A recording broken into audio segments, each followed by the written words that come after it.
Buenas noches a todos. Buenas noches también a quienes nos siguen por medio de esta transmisión. Vamos a empezar con esta catequesis que nos corresponde en este día viernes. Nos se ponen de pie y vamos a iniciar con nuestra oración. En el nombre del Padre, del Hijo y del Espíritu Santo. Amén. Juntos como hermanos, miembros de la Iglesia, vamos caminando al encuentro del Señor. Un largo caminar por el desierto bajo el sol. No podemos avanzar sin la ayuda del Señor. Juntos como hermanos, miembros de la Iglesia, vamos caminando al encuentro del Señor. Te damos gracias, Señor, en esta hermosa noche, porque nos reúnes como iglesia para ir aprendiendo sobre esta institución tan hermosa que nos has dejado, que es el depósito de la fe, que es tu Santa Iglesia Católica. Te pedimos que nos acompañes y que cada día nosotros perseveremos en tu seguimiento en medio de tu iglesia. Te lo pedimos a ti, que vives y reinas por los siglos de los siglos. Amén. En el nombre del Padre, del Hijo y del Espíritu Santo. Amén. Muy bien, como hemos iniciado estos viernes, y como bien lo dice la catequesis, es una catequesis eclesiológica. Entonces es un tratado sobre la Iglesia, cuerpo místico de Cristo, y así se le puede considerar. Durante todos estos días han surgido muchas cosas en el internet y siempre hay que tener cuidado porque a veces, y también para los catequistas que tengan presente eso, porque en internet se habla de todo y los patojos encuentran en TikTok ciertas cosas. A ver, cabal, había una página que se llamaba así, Cambia de Chip, y me entró la curiosidad. Y abordaba un tema que decía el tener o el vivir en unión de hecho es pecado, decía, y tenía los signos de interrogación. Y empezaba a decir, bueno, que Jesús nunca instituyó un sacramento del matrimonio, que Jesús nunca instituyó algo que estuviera un ministro delante para ser testigo de ese matrimonio, y por lo tanto, porque dicen tales textos de la Biblia, que como el libro del Génesis, que Dios los creó hombre y mujer, y por eso los dos serán una sola cosa, o sea, dando a conocer muy bien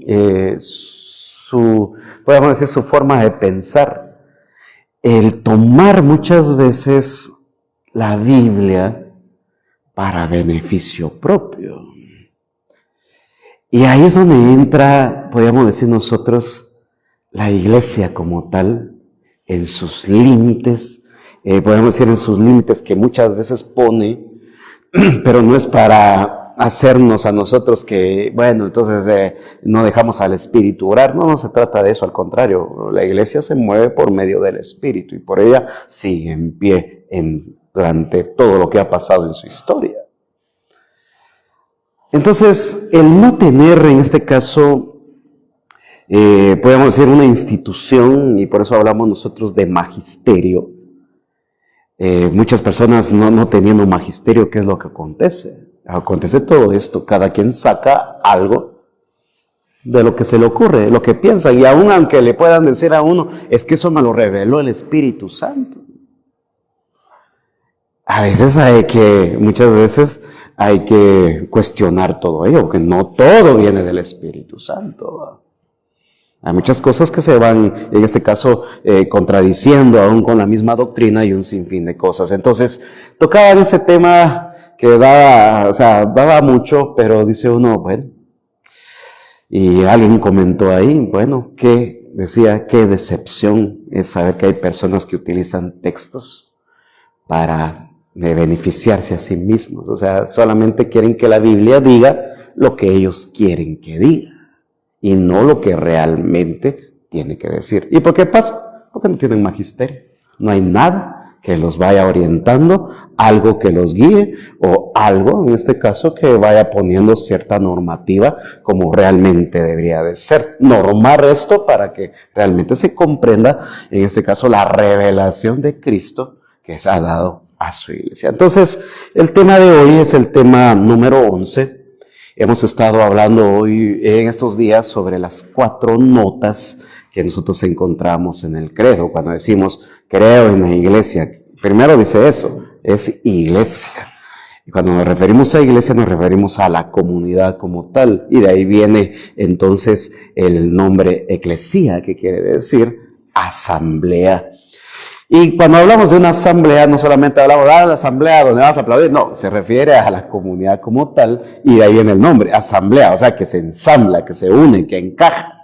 Y todo miembro como tal va entonces de la mano. Entonces hoy en el tema 11, cuando ya decíamos que dice entonces creo en la iglesia, ahí dice que es una, santa, católica y apostólica. Y cuando nos referimos entonces a esas notas, nos referimos, y la otra vez el doctor Roberto decía, entonces la iglesia tendría que tener, para ser iglesia tendría que tener esas 4 características, y se respondía, sí. Por eso les decía, la iglesia, por lo tanto, no solamente podemos decir que es la iglesia católica, así le decimos, pero estamos diciendo solamente una característica. Pero para ser iglesia, entonces tiene que ser una, santa, católica y apostólica. Y entonces, en este punto como tal de lo apostólico, vamos a tener entonces 3 concepciones acerca de ello. No voy a tomar las diapositivas como tal, pero sí las vamos a ver, porque sí es bastante, y para todo ese contenido como tal, vamos a tratar la manera de hacer síntesis en todo ello. Entonces, pasamos a la siguiente. Como dice aquí, la iglesia fue y continúa siendo constituida sobre el fundamento de los apóstoles. Y para ser entonces fundamento de los apóstoles, eso lo dice en Efesios 2:20, donde Pablo está diciendo que la doctrina como tal que se ha recibido, y no solamente la doctrina que se ha recibido, sino que también se transmite, todo ello ha sido fundamentado sobre los apóstoles. Y cuando hablamos de los apóstoles como tal, primero hay que saber también que el fundamento de la verdad, ¿en dónde está? Eso ya lo hemos tratado muchas veces. A ver, ustedes que ya hemos tratado eso durante todos estos días. ¿O qué elemento para el ser humano es columna y fundamento de la verdad? Primera de Timoteo 3:15.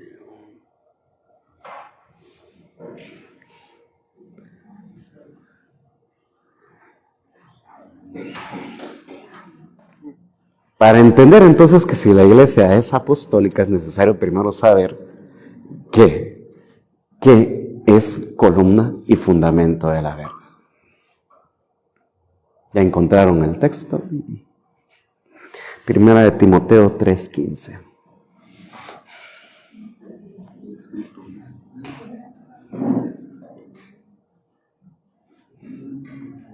Y es interesante porque cuando Timoteo, siendo un joven, según dicen los psicólogos que era alguien tímido, que le costaba entrar en diálogo con los demás, le dice Pablo, ¿ya lo encontraron? ¿Todavía no? Ya. Sí. ¿Qué dice?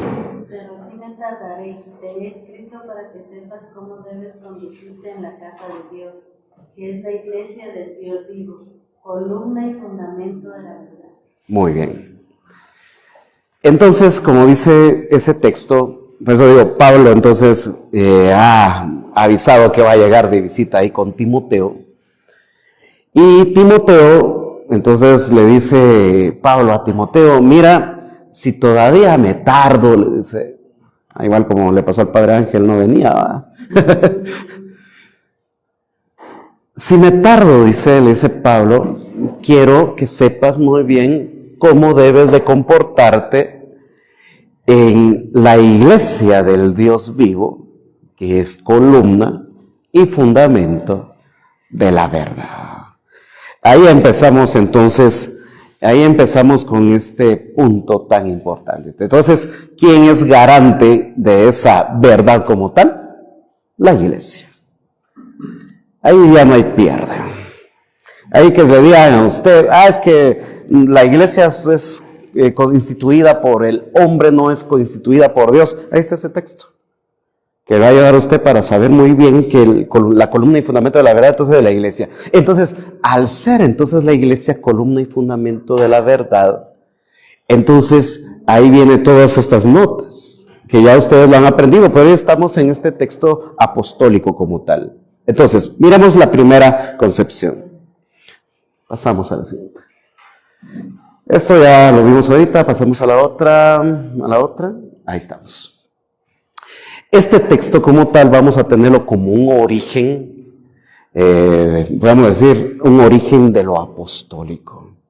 Interesante, porque dice el texto del Evangelio según San Marcos, en su capítulo 3, versículo 13. Recordemos muy bien que la figura de subir al monte es el encontrarse con Dios.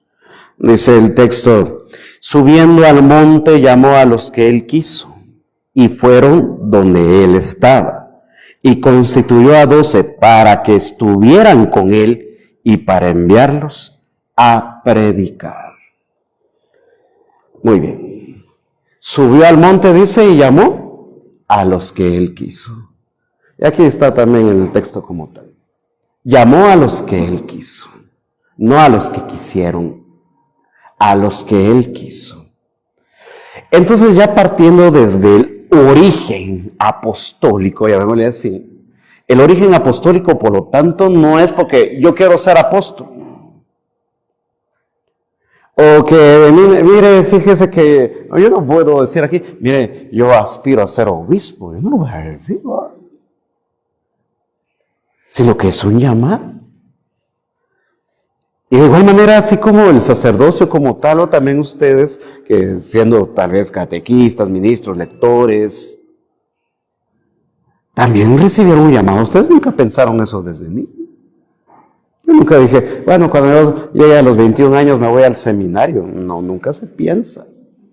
Se recibe un llamado. Entonces aquí es donde se contradice aquello de que hay muchas personas que están fuera de la iglesia que se nombran apóstoles. Y lamentablemente a veces hay muchos católicos que comparten esos videos. El apóstol tal. Pero eso se autonombraron. Me llamó la atención la otra vez en Año Nuevo que había un pastor de una cierta denominación que sacó su espada, que por la espada de Jehová, que por la espada del apóstol tal. Y dice, bueno, ¿y de dónde se inventan esas cosas? Voy a traer mi espada yo también. Entonces es un llamado. ¿Un llamado a qué? Continúa el texto diciendo, y esto es interesante, Jesús subió al monte y llamó a los que él quiso, o sea, hace un llamado, y se reunieron con él. Y el texto que nosotros escuchamos, también dice más aquí, instituyó a los 12, a los que llamó también apóstoles, para que estuvieran con él. Y el estar con él es la parte, podríamos decirlo nosotros, del discipulado. Un discipulado en el cual se va aprendiendo. Un discipulado en el cual se van teniendo ciertas cosas, la vida, de cierta manera, la orientación que se va teniendo acerca de la doctrina. ¿Para qué estuvieron entonces estos 12? Para que fueran aprendiendo. Y al ir aprendiendo entonces, eso los lleva, es lo que decíamos durante estos días. ¿Tuvieron ellos un encuentro personal primeramente con Jesús? Sí, cuando los llamó. Pero no basta solamente el encuentro personal, sino también hay que tener un seguimiento. Y se acordarán ustedes que decíamos durante esta semana que también la fe intelectual, o sea, lo que me lleva a mí el conocer todas estas verdades reveladas, también me ayudan a mí a mantener viva esa fe personal que yo tuve en el encuentro con Cristo. No puedo solamente tener una fe, voy a decir personal, pero si no hay crecimiento. Y no puedo tener solamente lo intelectual si no tengo ese encuentro personal, las dos van juntas. Entonces el discipulado como tal tenía que llevar a eso. Y la palabra apóstol como tal significa enviado. Por eso dice, para que estuvieran con él y para enviarlos a predicar. Ahí está entonces lo apostólico. Si la palabra entonces apóstol significa enviado, ahí está. Para enviarlos a predicar. Y así vamos a encontrar varios textos que nos van a ir a todos nosotros orientando sobre ello. Solamente nos detenemos en ello. Pasamos a la siguiente. Muy bien. Los apóstoles, cimiento de la iglesia y testigos de Cristo. Y aquí es ya lo que veníamos nosotros ya reflexionando acerca del texto. Si la iglesia se confiesa apostólica, como dice esto, es decir, la continuidad con los apóstoles y con las comunidades fundadas por ellos. Por ello goza de una triple garantía, y es lo que queremos nosotros hoy dejar claro. Por eso les digo, vamos a hacer un tipo de síntesis para poder comprender esto. Nos habla a nosotros primero sobre la fe transmitida, en una fiel y continua tradición, una misma escritura, o sea, fieles al canon de la iglesia, el canon de la escritura y la jerarquía, lo cual nosotros vamos a traducir entonces, como ya decíamos, lo primero, el origen, la enseñanza que recibe y la estructura. Vamos a traducirlo de esa manera. Origen, la enseñanza y la estructura. Vamos a llamarle así para que sean palabras más fáciles de aprender que aprendernos todo esto, porque sí va a costar. Bueno, digo, ese es un estudio, entonces hay que ir poco a poco.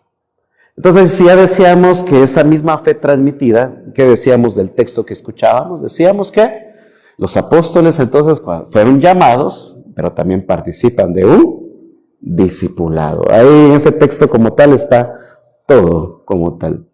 Llamados a su origen, la enseñanza que recibe y luego ser enviados, donde ya va teniendo la estructura como tal, que vamos a ir descubriendo poco a poco. Pasamos a la siguiente. Si van saliendo preguntas, ustedes me levantan la mano y decimos. Todo esto como tal, como nos dice, la cadena interrumpida de obispos garantiza la continuidad apostólica. Aquí ya nos metemos a cuestiones también históricas. Si hablamos nosotros entonces de un origen, del origen de la iglesia, el origen de lo apostólico, no solamente nos vamos a quedar con el hecho de, bueno, sí, entonces sí, la iglesia es apostólica, pero si no sabemos también su origen, no sabemos la enseñanza que han recibido, entonces para eso es interesante, entonces, como diría el texto que oíamos de Efesios 2:20, donde se habla entonces de que todo está cimentado sobre los apóstoles. Ahora bien, la pregunta en este punto sería, ¿será que los apóstoles en ese entonces, ellos pensaron que nosotros íbamos a tener un libro que después le íbamos a llamar nosotros Biblia, y que dentro de esos 27 libros le íbamos a llamar nosotros Nuevo Testamento? No. No era el objetivo de ellos. No era el objetivo de ellos. Sino que ellos escribieron por qué razón. Y aquí es donde viene esta otra parte. ¿Por qué escribieron? Porque si ellos recibieron esa revelación que Cristo les dio, las enseñanzas que Jesús les dio, Era para que ellos lo transmitieran. Entonces, al ser enviados como tal, ellos transmitían esas verdades reveladas. Y al transmitir esas verdades reveladas, entonces, ¿qué surgía? Habiendo 12 apóstoles para tantas comunidades, es como nos pasa hoy en día. A veces un sacerdote para tantos sectores, ¿y qué va a hacer?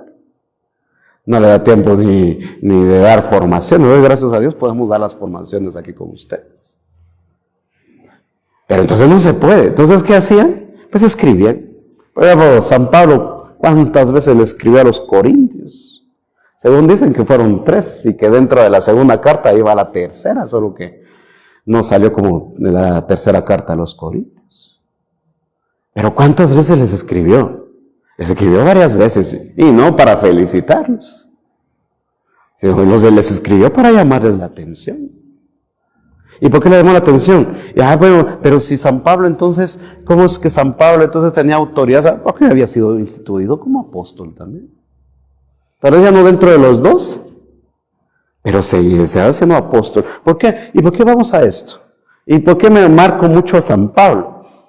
Porque San Pablo, a veces nosotros pensamos que iba para Damasco, y entonces cuando yendo para Damasco persiguiendo a los cristianos, y que cae por los suelos, como dice Hechos de los Apóstoles, y que Jesús le diga, Saulo, Saulo, ¿por qué me persigues? Y entonces después que quedó ciego, llega Ananías y lo cura, y ya empezó a predicar entonces Pablo. No fue así.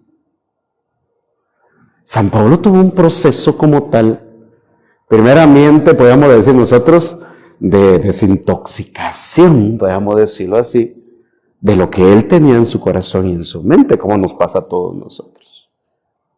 Ir purificando mi pensamiento. Pero es que San Pablo va a hablar mucho de ello, el cambio del pensamiento. Y eso lo encontramos donde San Pablo hace un resumen de toda su teología en la carta a los Romanos.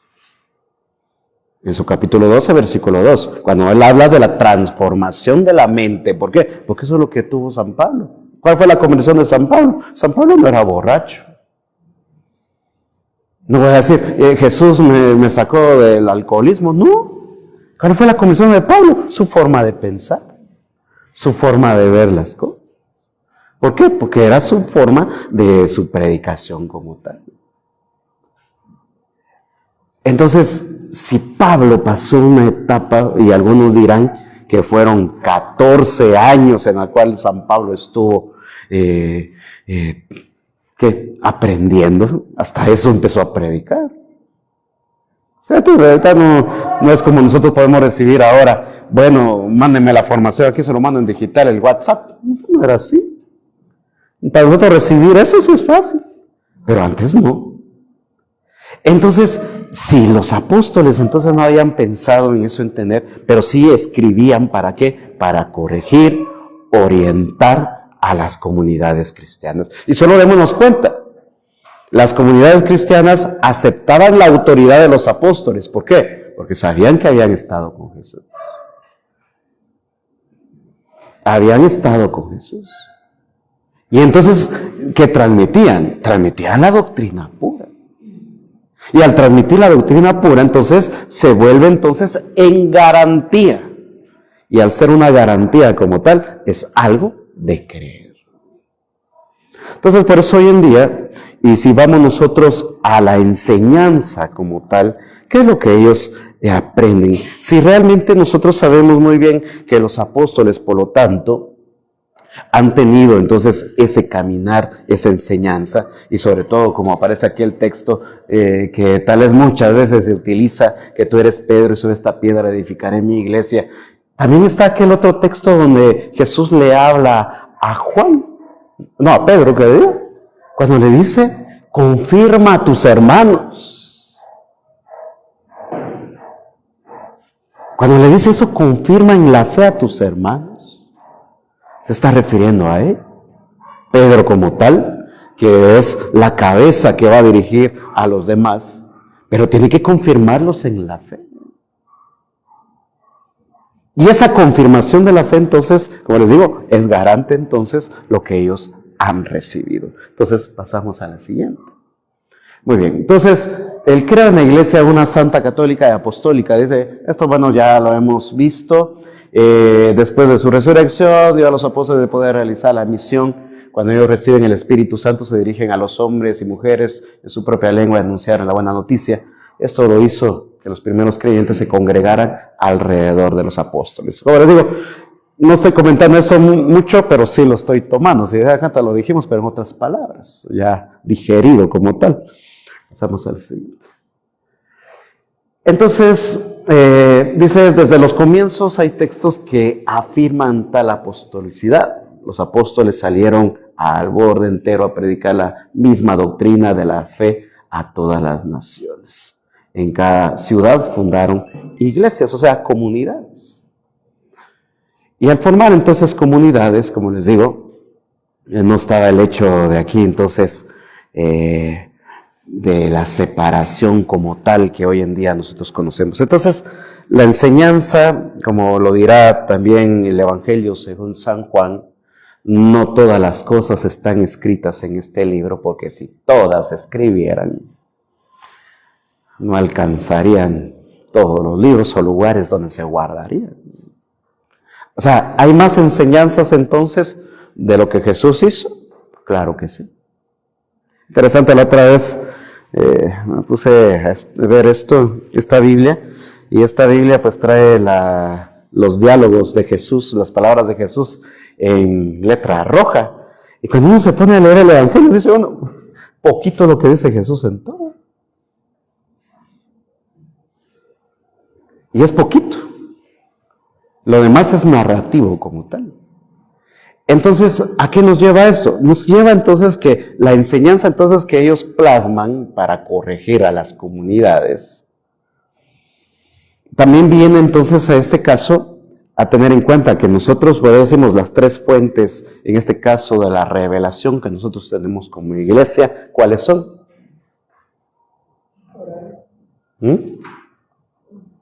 El primero es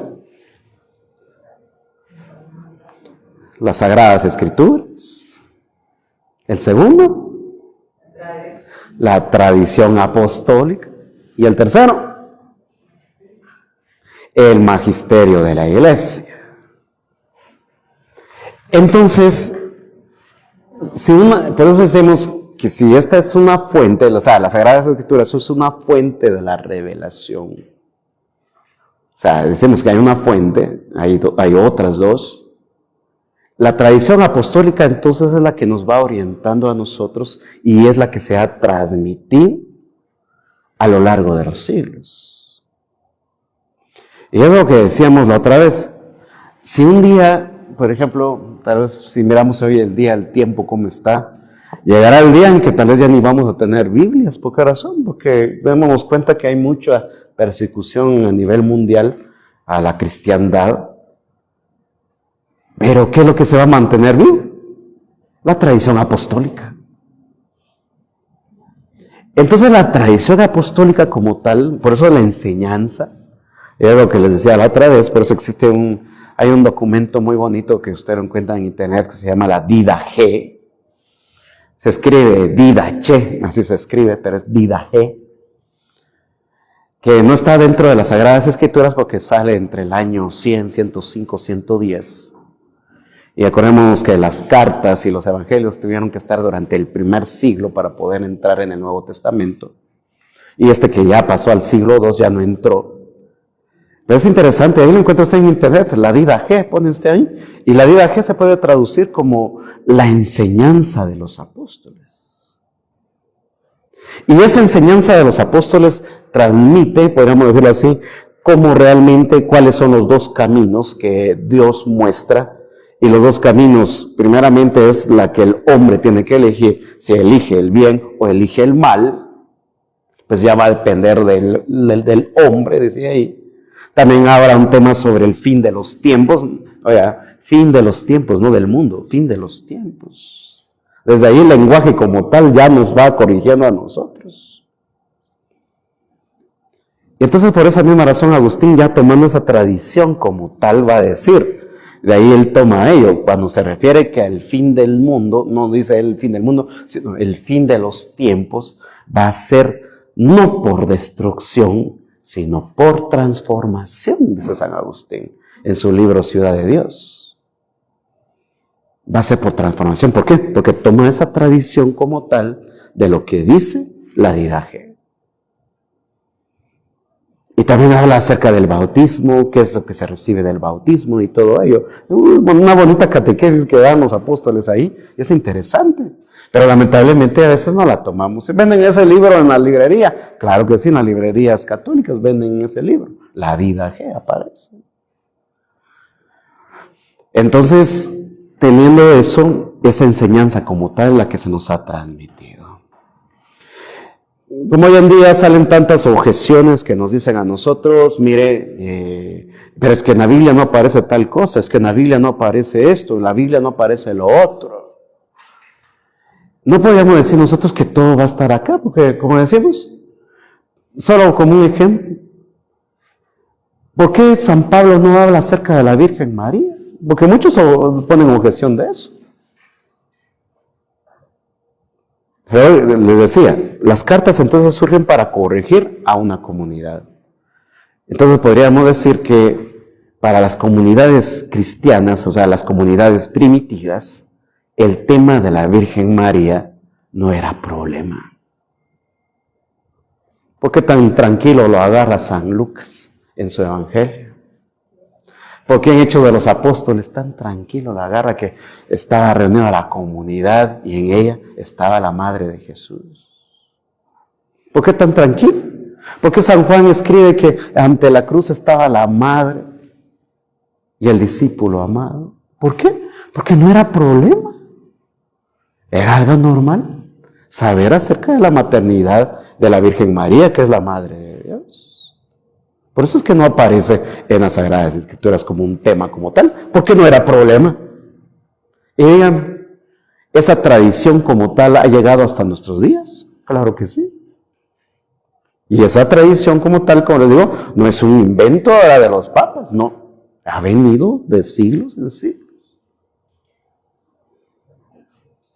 Entonces, aquí es donde viene entonces esa enseñanza como tal. Por eso decimos que la apostolicidad como tal es garante de la revelación de Cristo. Porque no todo está contenido en las Sagradas Escrituras. Entonces vemos ese punto como la enseñanza como tal que ellos reciben. ¿Preguntas hasta el momento? Pues si aparecen preguntas, ahí en los comentarios me avisan. Pasamos a la siguiente. Aquí ya nos habla entonces sobre ya lo que hemos platicado, los apóstoles llamados y enviados por Jesús. Pasamos a la siguiente. Pasamos a la siguiente porque esto es lo mismo. Ahí está. El proceso para ser apóstol. Seguimos en ese mismo punto de la enseñanza.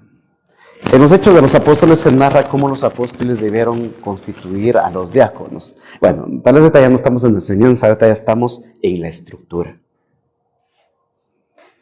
En la estructura como tal.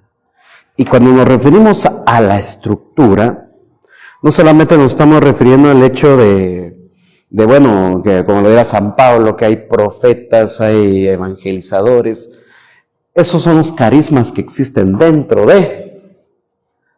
Pero la estructura como tal es la que presenta acá. Y nosotros lo podemos encontrar de igual manera cuando se elige, en este caso, a Matías. Digan, ¿será que Jesús les dijo a los apóstoles, miren ustedes, y por si alguien me llega a traicionar, o si algún apóstol se sale porque hablaron mal de él y ya no quiso seguir, entonces se reúnen, eligen a alguien, oran por él y ya estuvo, y lo eligen? ¿Será que Jesús les dijo así? No. Sino la iglesia fue respondiendo entonces, en este caso los apóstoles fueron respondiendo conforme al tiempo, a las necesidades que estaban surgiendo en ese entonces. Por eso en Hechos 1:12, cuando se refiere entonces a la elección, en este caso, de quien iba a sustituir a Judas Iscariote, nos habla acerca de ello. Tenemos que elegir a alguien que haya estado junto con el Maestro, alguien que haya caminado entre nosotros, alguien que sepa la enseñanza que hemos recibido nosotros. ¿Habían cuántos? 3 o 2. 2. Y lanzan la suerte, hacen una oración y ahí sí, como le dijeron, cara o cruz, le dijeron, y tiraron la ficha y a ver qué le salió. Eso es broma, no sabemos cómo echaron la suerte, ¿verdad? Pero así le dice, echaron la suerte, dice. Así es el texto. Pero no que hayan tirado la moneda, pero algo tuvieron que haber hecho ahí. A quien le cayera la chibolita, ¿va? Pero eligieron. ¿Está contenido eso en las Sagradas Escrituras? Sí. ¿Lo dijo Jesús? No. Pero fue entonces así como la iglesia entonces responde a las necesidades. Y por eso el texto como tal que aparece acá, de Hechos 6:1-7, y aquí es donde ya viene entonces la autoridad que tiene el apóstol, en este caso refiriéndose al apostolado que Jesús les da, tiene la autoridad. Si fueron capaces entonces de elegir a alguien que fuera el sustituto de Judas Iscariote y quedara él como apóstol, también tenían ellos entonces la autoridad de también instituir a otros que les pudieran ayudar. En este caso fueron unos a los que les llamaron diáconos. Ahora la pregunta está, ¿en dónde Jesús dice, ahí instituyen diáconos? ¿Lo dice sí o no? No. Ya vieron que cómo se va a ir formando todo esto. ¿Por qué? Porque entonces los apóstoles se dan cuenta entonces de la necesidad que está surgiendo. ¿Por qué? Porque a los apóstoles les reclamaron. Miren, ustedes solo predicando están, ya no están haciendo caridad, ya no van a visitar enfermos, ya no van a visitar a las personas necesitadas, ya no acompañan a las personas. Es lo que les estaban diciendo a los apóstoles. Y por eso los apóstoles entonces instituyen a estos diáconos. ¿Cuántos eran? 7. Interesante porque cuando fue mi ordenación de diácono, estábamos en tiempo de pandemia, éramos 7 los que nos íbamos a ordenar. Pero nos separaron, pero Monseñor decía, vamos a elegir el texto de Hechos de los Apóstoles porque ustedes son 7. 7 diáconos. Y cabal, esa fue la primera lectura la que se leyó, la de los 7 diáconos elegidos. Y es interesante porque el diaconado, de cierta manera sí recibe la infusión del Espíritu Santo con la imposición de manos que le hace el obispo. También se tira por los suelos para cantar las letanías, pero no es consagrado. Sus manos como tal no son ungidas. Entonces, al no ser ungidas, por lo tanto, eso quiere decir que hace falta algo todavía. Por eso el diácono no puede confesar. Si un diácono algún día dice, vengan a confesarse conmigo, no vaya a ir, porque un diácono no puede confesar. Un diácono no puede imponer las manos sobre los dones de pan y vino para decir, vamos a dar una misa pequeña. No, celebración de la palabra sí puede hacer, pero no una misa. ¿Por qué? Porque el diácono como tal está instituido, en este caso, para la caridad. Y eso es lo que pasa en este caso.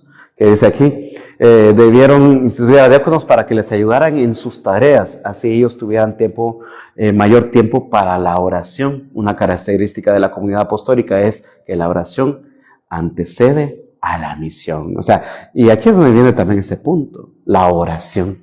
¿Por qué? Porque no podemos nosotros decir que existe un apóstol o que existe algún enviado si no tiene contacto con Dios. El texto que leíamos entonces, por eso le decía de Marcos 3:13. ¿A dónde subió Jesús? Al monte. ¿A qué? A tener contacto con su Padre. Y cuando bajó, elige a los que Él quiere. Y de igual manera, todos nosotros que somos enviados, de igual manera, necesitamos entonces también tener contacto con Dios. Vamos a la siguiente. Los movimientos de los apóstoles, ya tocamos ese punto. Pasamos a la siguiente. Establecida, pasamos. Muy bien.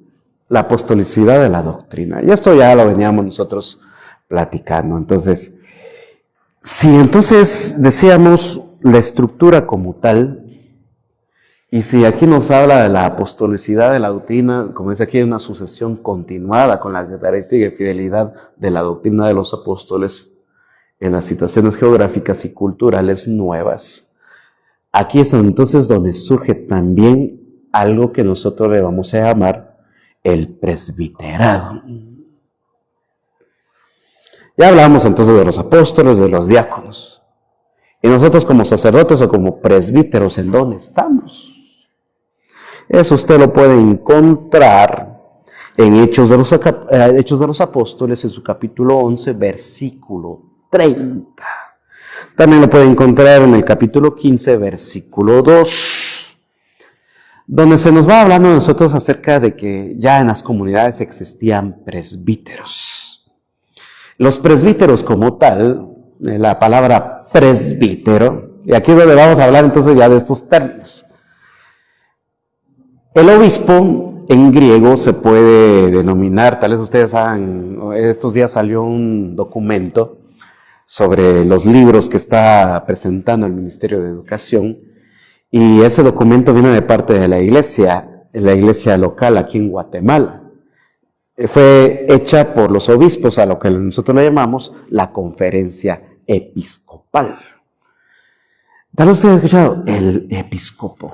La palabra episcopo, que es lo que nosotros decimos obispo. La palabra episcopo significa el que vigila, el que está atento. El que vigila, el que está atento. Diácono. La palabra diácono significa entonces servidor, el que sirve. Y la palabra presbítero significa anciano. No me miren así que no tengo canas. Pero eso es lo que significa anciano.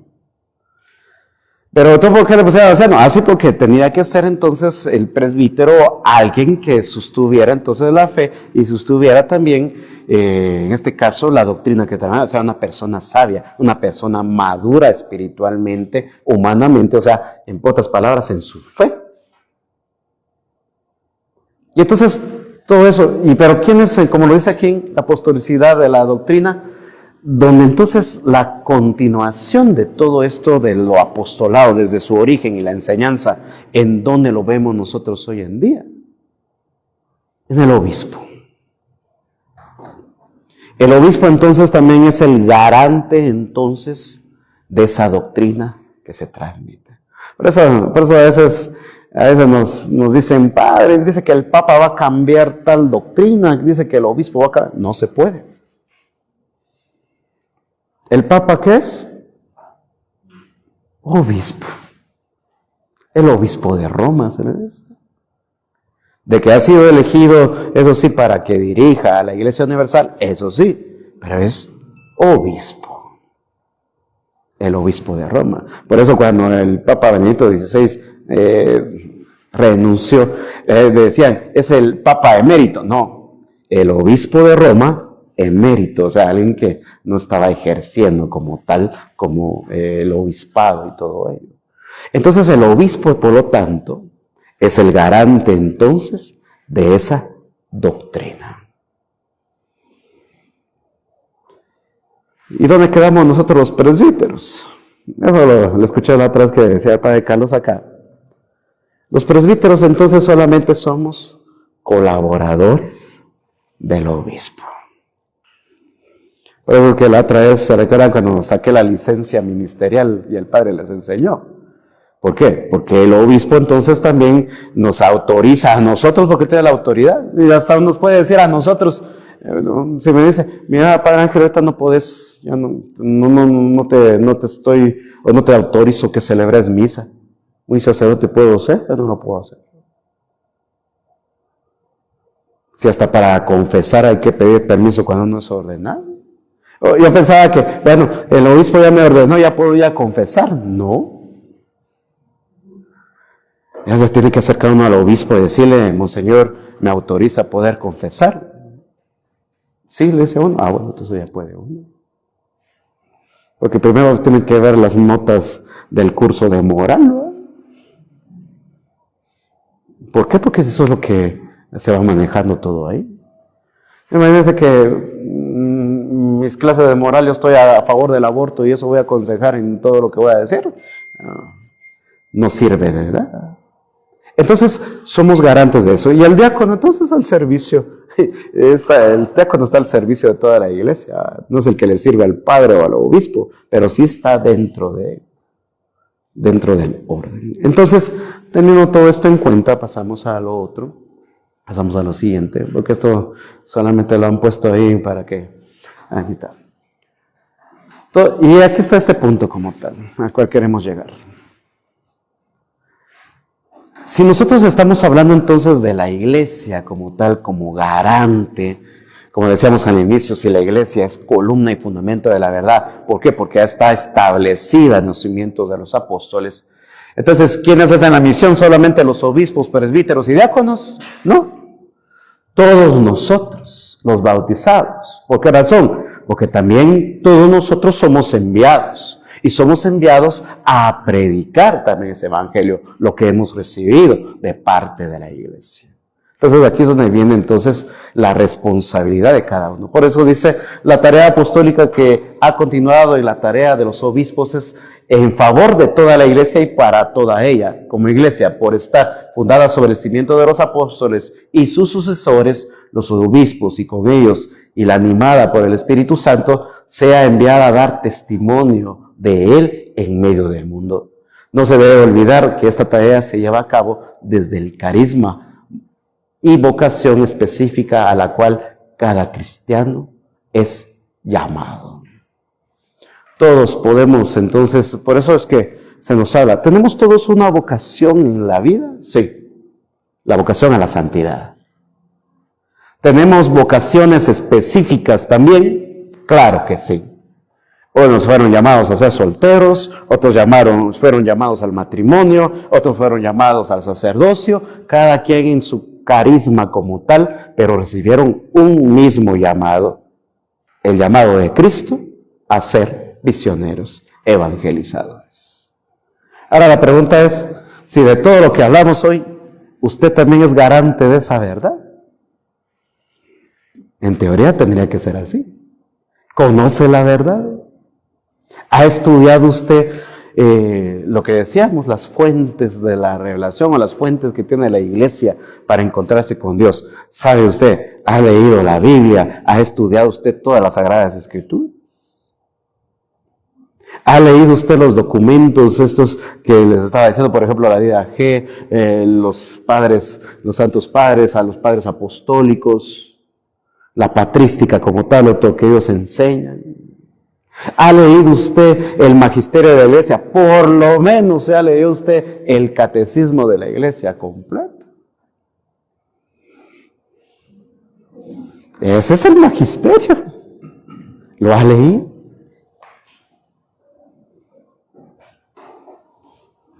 Entonces démonos cuenta.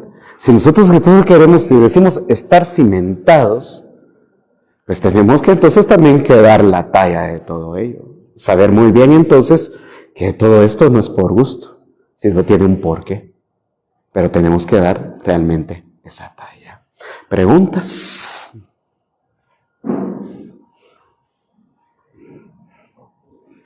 ¿Todo claro? No quería ser más teológico, pero no. Aquí estaría todas mis notas, pero ya no lo hice todo.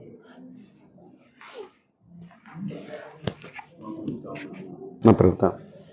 ¿Preguntas? ¿Algún comentario?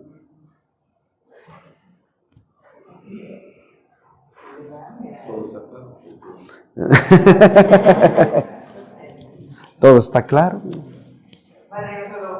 Dígame. Ajá. Los hijos de Ismael son los palestinos, digamos. Y los hijos de Isaac son judíos. Pero los palestinos son católicos. Y los judíos son judíos que vienen de Abraham directo. Por aspectos culturales y religiosos. Acuérdate que el judío como tal no mira a Cristo como el Mesías. Al contrario, lo ve como un revolucionario. lo mira como un revolucionario. Y es lo que siempre hemos hablado aquí acerca de las concepciones que se tenían del Mesías. Que se quería un Mesías rey que restableciera el orden en la nación. También se pensaba que iba a haber un Mesías sacerdote que iba a restablecer el culto, o sea, darle nuevamente el sentido al culto que se daba en el templo. Y también había otro sector, como eran todos estos, los que se le llaman los celotas, que también nosotros los encontramos también en el libro de Macabeos, primera y segunda de Macabeos, eso está en el Antiguo Testamento, ¿verdad? Que eran personas que eran guerreros, que querían liberar a Israel de todo ello. Entonces, hablar acerca de Jesús entonces, y por eso es que los judíos, al decir que necesitaban a un Mesías revolucionario, y no solamente lo miraban así, Jesús era una amenaza, podríamos decirlo así, una amenaza intelectual para los judíos. Tal vez no tanto de armas, pero sí intelectualmente. Por eso es que cuando Jesús está siendo juzgado ante Pilato,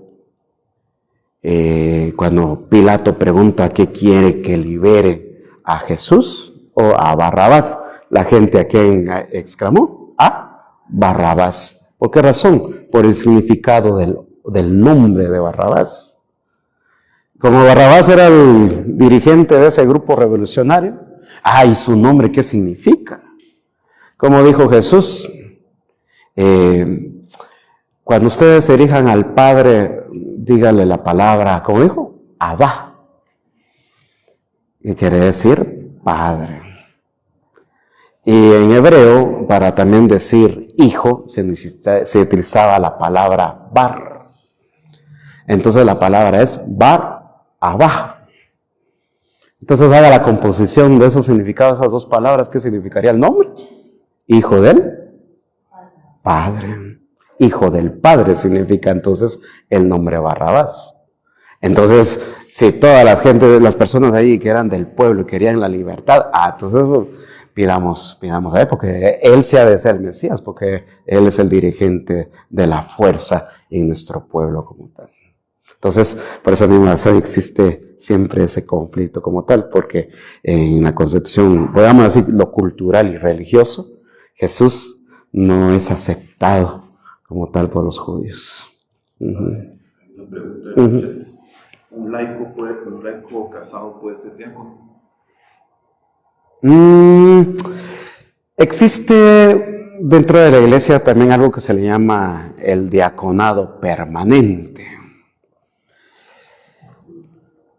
Y el diaconado permanente como tal está estipulado, en este caso, para las personas que así lo quieran, estén casadas o no. Pero si el hombre está casado, pues eso sí, día del cariño, naranjas. ¿Por qué? Porque se entrega totalmente a la iglesia, y también vive también la castidad, aún estando casado.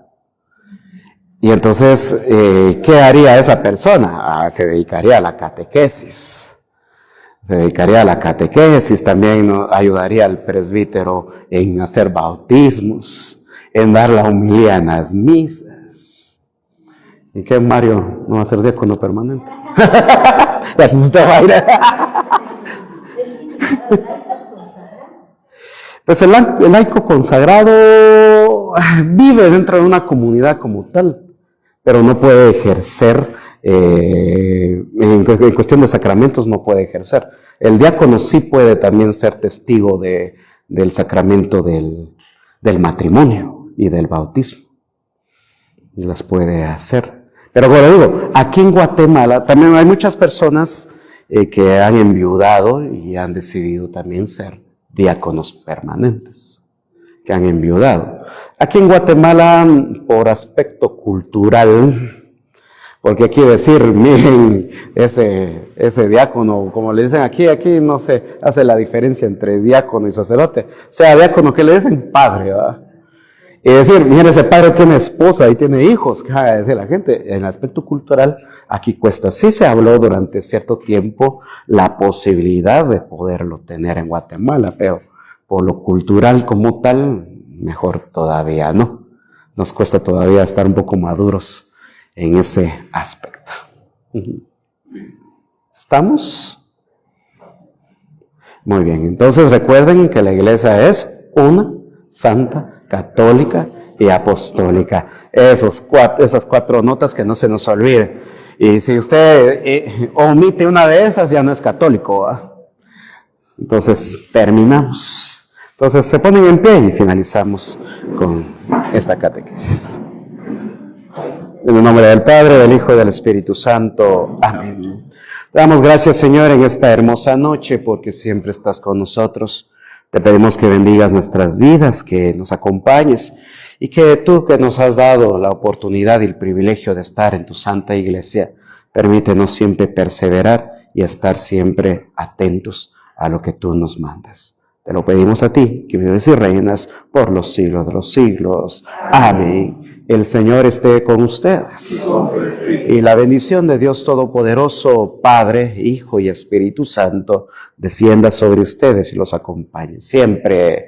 Amén. Que pasen buena noche todos. Adiós.